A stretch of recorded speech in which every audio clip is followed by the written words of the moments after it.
Assalamualaikum warahmatullahi wabarakatuh. Halo guys, balik lagi sama aku PR Ilahi. Nah, di video kali ini aku bakal ngasih soal-soal sekaligus pembahasannya nih, khusus buat kalian yang mau tes CPNS. Nah, buat kalian yang nggak mau ketinggalan soal-soal dan juga pembahasan yang lainnya, jangan lupa untuk like, komen, dan subscribe ya.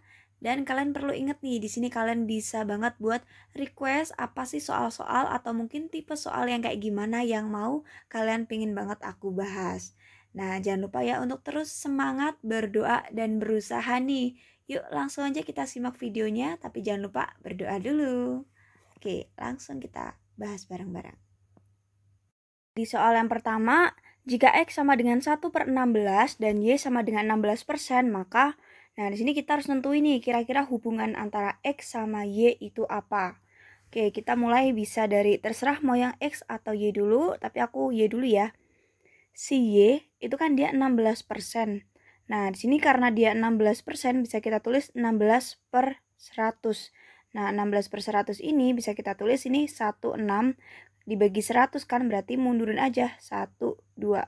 Nah, jadi hasilnya 0,16. Oke, selanjutnya 1/16. Untuk 1/16 itu bisa kita bagi pakai cara manual boleh, X-nya sama dengan 1/16. Oke, bisa kita pakai cara ini, 1 dibagi 16. Nah, di sini kan 1 belum bisa nih ngebagi 16. Kita tambahin 0,1. Nah, kalau di sini kita tambahin 0, berarti di atas kasih 0 juga, 0, nah, kalau 10 belum bisa kan ngebagi 16, kita tambah 0,1 lagi. Karena di sini kita nambah 0,1 lagi, maka kita tambahin lagi. Nah, kira-kira itu kita harus gak sih nyelesain ini sampai selesai? Ternyata enggak guys. Kenapa? Kalian bisa lihat hasil dari Y itu dia 0,16. Sedangkan si X ini dia 0,0 sekian sekian sekian. Tanpa kita lanjutin pun kita udah lihat nih yang ini 0,1 depannya, yang ini 0,0, maka otomatis nilai si X kurang dari Y. Jadi jawabannya adalah pilihan yang B. Nah, mungkin buat kalian agak bingung ya, tadi kok 16/100 jadi kayak gini. Nah, ingat nih guys, kalau misal kalian punya 2 dibagi 100, itu nanti jadi kita tulis 2, terus 1, 2, kasih 0 di depan. Berarti sama dengan 0,02.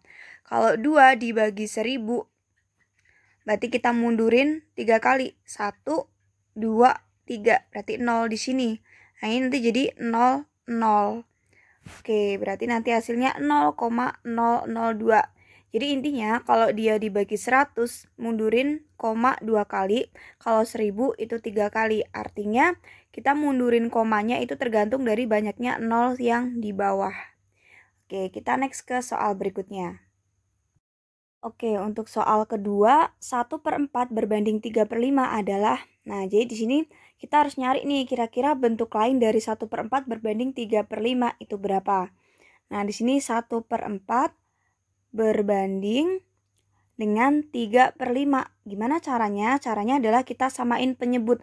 Penyebut itu yang mana sih? Jadi penyebut itu bilangan yang di bawah guys. Jadi kita samain. Nah, karena di sini 4, di sini 5, maka nanti penyebutnya biar sama kita pakai 20. Nah, ini kan 20 nih. 20 dibagi 4, 5. 5 kali 1, 5. Nah, selanjutnya 20 dibagi 5, 4. 4 kali 3, 12. Oke, di sini berbanding ya. Oke, jadi setelah itu kita udah dapat nih nilainya 5/20 dibanding 12/20. Karena penyebutnya sama, ini bisa kita coret. Jadi nanti kita dapat hasil 5 berbanding 12. Dan jawabannya pilihan yang C. Oke, kita next ke soal berikutnya. Oke, soal berikutnya ini tipe perpangkatan gitu ya. Jadi mungkin ada yang dari kalian nyebutnya eksponen. Nah, di sini ada 2 pangkat X sama dengan 64, 3 pangkat Y sama dengan 81. Nah, tugas kita nyari hubungan antara X sama Y-nya. Oke, langsung aja. 2 pangkat X sama dengan 64. Nah, buat nyari nilai si X ini, kalau kalian misal udah hafal nih angka-angka dari perpangkatannya 2 itu berapa, itu nggak masalah. Tapi kalau kalian belum hafal bisa kerjain manual. 2 pangkat 1 itu 2. 2 pangkat 2 itu 4, 2 pangkat 3 itu 8, 2 pangkat 4, 16, 2 pangkat 5, 32, 2 pangkat 6, 64. Nah, udah sesuai nih, 2 pangkat X sama dengan 64, 2 pangkat 6 sama dengan 64. Berarti X sama dengan 6. Oke, selanjutnya 3 pangkat Y sama dengan 81. Kita pakai cara yang sama yang nyari X ini. Nah, 3 pangkat 1 sama dengan 3. 3 pangkat 2 sama dengan 9. 3 pangkat 3 sama dengan 27. Dan 3 pangkat 4 sama dengan 81 guys. Berarti nilai Y-nya sama dengan 4. Oke, di sini bisa kita lihat nilai dari X-nya. Si X-nya kan 6 nih. Nah, Y-nya 4. Berarti 6 kan lebih besar dari 4 ya. Nah, maka kesimpulannya X lebih besar dari Y. Dan jawabannya yang A guys. Oke, kita next ke soal berikutnya. Oke, di soal selanjutnya ini kita ada penjumlahan gitu ya. Si X itu sama dengan bla bla bla bla. Nah, Y-nya itu 12. Oke, pertanyaannya apakah kita harus ngejumlahin si X ini sampai selesai? Itu ternyata nggak usah guys. Nah, kuncinya Y-nya kan 12 ya. Sedangkan si X ini 0, ini 6, ini 5, nah ini 6 tambah 5 itu, yang 6 tambah 5 itu kita udah punya 11. Sedangkan yang 0, 0,17 terus 0,27 bla bla bla itu nggak sampai 1. Makanya kita 11 tambah 0, sekian sekian sekian itu akan kurang dari 12. Karena di sini penambahan yang koma-komanya nggak sampai 1 gitu guys. Jadi jawabannya X kurang dari Y. Pilihan yang B. Ingat ya, kalau ada soal-soal seperti ini, kalau kalian lagi tes, entah itu tes CPNS atau mungkin tes UTBK, itu kalian nggak perlu kok ngitung manual sampai harus ketemu banget. Kalian tinggal lihat aja, di sini ada 5, ada 6, 11. Koma-komanya itu kalau dijumlahin nggak sampai 1, berarti nanti nggak sampai 12. Maka kesimpulannya X kurang dari Y. Oke, kita next ke soal berikutnya. Nah, soal selanjutnya, jika X berat total P kotak yang masing-masing beratnya Q kilogram, dan Y sama dengan berat total Q kotak yang masing-masing beratnya P kilogram, maka, nah ini hampir sama kayak soal sebelum-sebelumnya, kita harus nentuin apa sih hubungan antara si X dan Y-nya. Tapi mungkin di sini agak beda konteks dan dia mungkin bisa menipu kita ya, padahal ini soal gampang banget guys. Nah, ya di sini si X itu P kotak masing-masing Q kilogram, bisa kita tulis P kali Q. Nah, si Y itu berat total Q kotak dikali P kilogram, bisa kita tulis Y sama dengan Q kali P. Nah, di sini bisa kita lihat P-nya itu kan di sini jumlah kotak, terus yang di sini kilogram, nggak mungkin negatif, jadi P-nya itu pasti positif. Nah, si Q-nya itu juga di sini berat dan yang satunya dia jumlah kotak, maka pasti positif. Nah, maka di sini berlaku P kali Q itu sama dengan Q kali P. Maka kesimpulannya X sama dengan Y. Dan jawabannya yang C guys. Oke, kita next ke soal berikutnya. Nah, soal yang ini tipe-tipe soal aljabar nih. Jika W, X, Y, Z adalah 4 bilangan, mana di antara yang berikut ini tidak sama dengan W dikali X plus Y plus Z? Nah, di sini kalian jangan kejebak dulu sama ada W, X, Y, Z. Ini sebenarnya soalnya tuh sederhana banget. Kita bisa cek dari yang A ya. Oke, yang A itu WX plus WY plus WZ. Apakah dia sama dengan ini? Nah, di sini kan dia W kali X plus Y plus Z. Nah, ini kalau kita keluarin itu sama dengan W kali X plus W kali Y plus yang terakhir W kali Z. Jadi yang A ini dia masih sama. Nah, terus yang B nih. Ini kan W dikali X plus Y plus Z. Sedangkan yang B ini X plus Y plus Z dikali W itu sama aja. Karena di sini perkalian, boleh bolak-balik. Boleh W di depan, boleh W di belakang. Maka ini juga masih sama nih. Makanya dia bukan jawaban yang tidak sama. Oke, selanjutnya yang C. Yang C ini WX plus Y plus Z kali W. Nah, ini sebenarnya kalau kita jabarin, ini nanti dia sama dengan WX plus YW ya. YW plus ZW.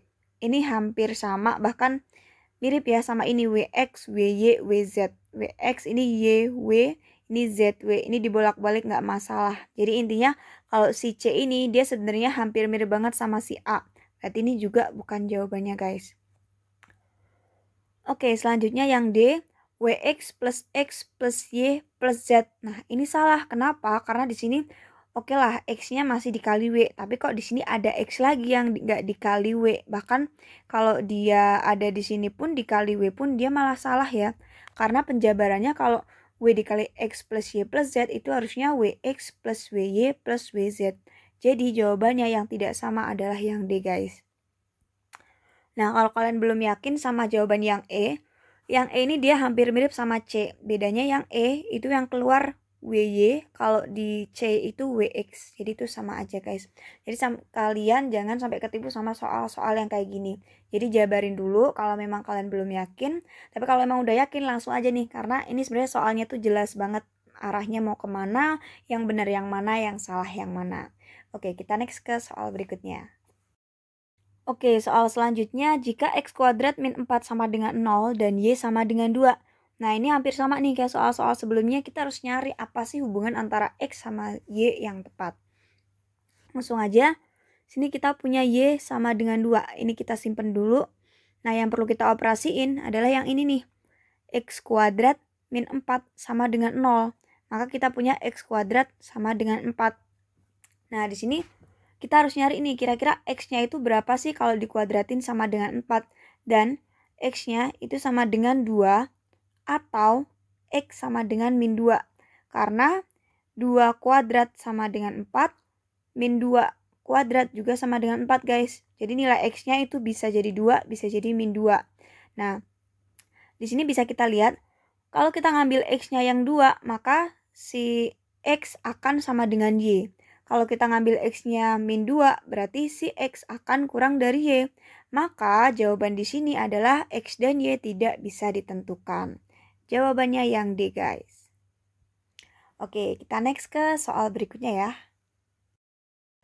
Oke, soal yang ini mana dari bilangan ini yang terkecil?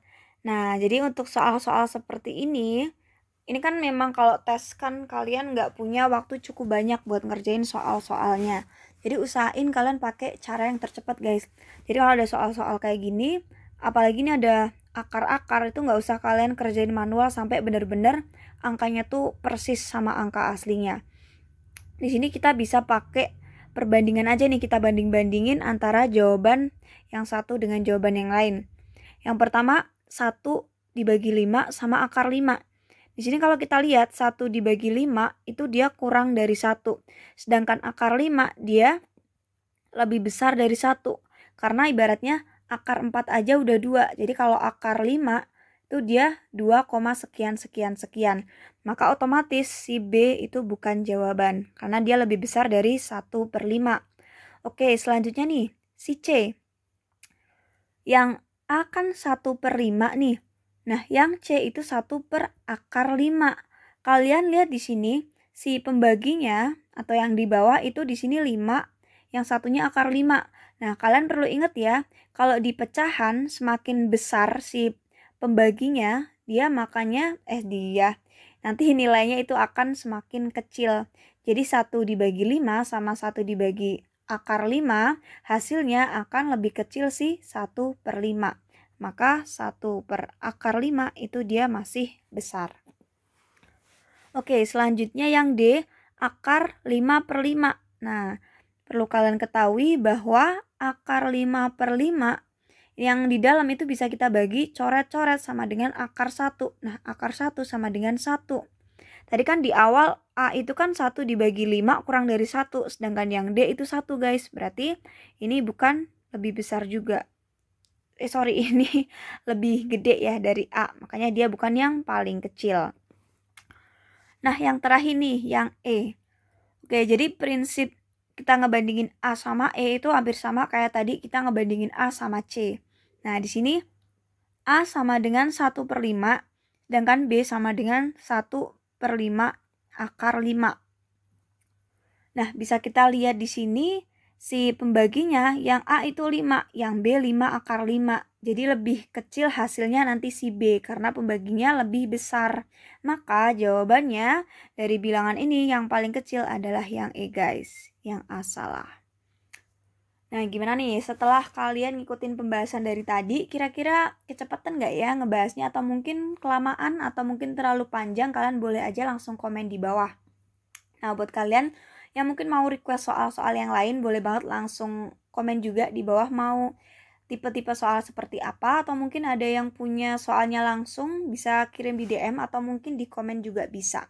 Nah, buat kalian yang mau tes nih, jangan lupa ya untuk tetap semangat, terus belajar dan berdoa. Semoga berhasil. Wassalamualaikum warahmatullahi wabarakatuh.